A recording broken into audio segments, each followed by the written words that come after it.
Alright guys, we're just going to wrap it up here real quick. I want to recap.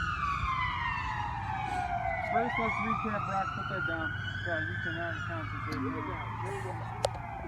Alright, so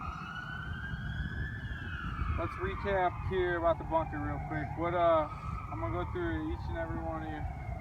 What's one thing that's important about bunker, Colin?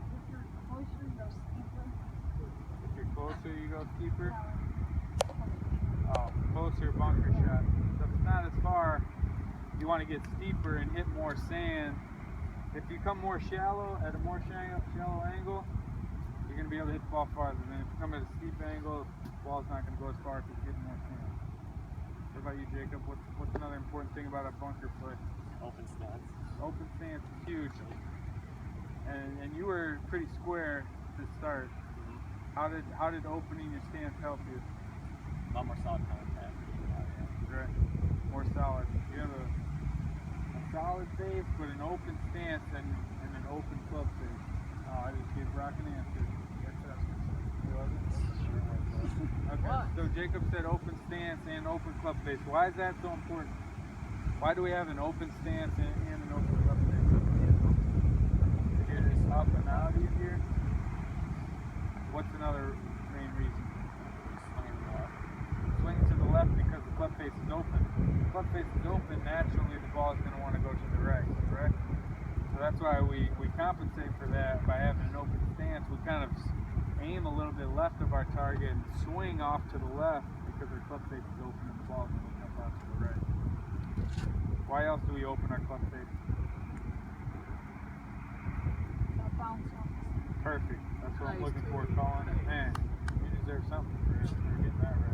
That's really important though, guys. In a bunker shot, you have to open the club face in order for the club to bounce off the sand. If you have a closed club face like this, what's the club going to do, Brock? It's gonna hit the ball. Could do that, or it's going to get stuck and dig into the sand and not make that splash out of the sand that we want. Remember we talked about the two different pivots or splashes that you can make the club out of the sand. At one, you can see the path that the club face is going in real clear. The other one, Jacob, you were doing it really good out of this bunker for a while. You could see just splashing it out. It's a nice splash, wider divots. You can't see a direct path that the club face is making because it's not digging into the sand. So, what about putting? We putted earlier. I know it's been a little bit. What's important about our putting stroke?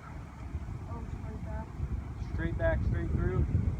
Very important. So you're putting essentially with your arms are what? A pendulum. You're putting with your shoulders. Notice how my wrists aren't really moving. You're not putting like this. Straight back, straight through. In order to achieve that motion, you're just moving your shoulders. What else was important about putting that we learned today? Straight back, straight through. Those tees, when we worked on that eye-line drill, tees, Watch the ball. Eyes on the center of the ball. Yeah. eyes right directly over the ball. You know, I think that's a really important tool because you're seeing where your putter face should be square and lined up at, but also that mirror allows you to see where your eyes are over the ball. Your dad is one of the worst guys in the club about this. His putter, you've seen his putter, right?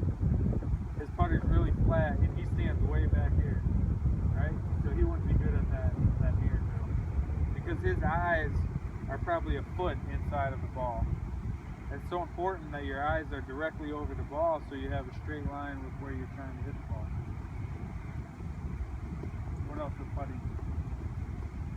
We didn't touch on it a whole lot, but a solid base with the putting stance is important. You don't want to have your feet real close together so your weight gets thrown off.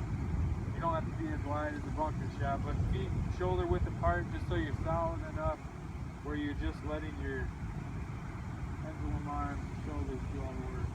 Your lower body shouldn't be moving at all. Alright? You guys have any other questions for me? Was this helpful? Very, Learn a little bit? Colin, we're going to work on getting you some wedges. Rock, I know we need to work on getting you some wedges too. And even you, Jacob, I mean, you have a gap wedge, but you could, you know, your short game, your chipping, your pitching will come a long ways if you guys have a full set of wedges.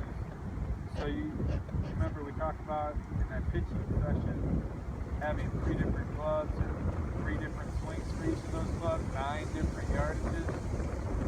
You have 3 wedges. See that, you know, you're going to improve a lot in your pitching and chipping. So hopefully you guys can get some new gear for Christmas. If we got birthdays coming up, get some new wedges. That'll definitely improve your game. Alright? What else? Any questions for me? Nothing that I missed?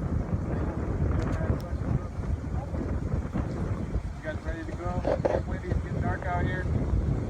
Let's get out of here.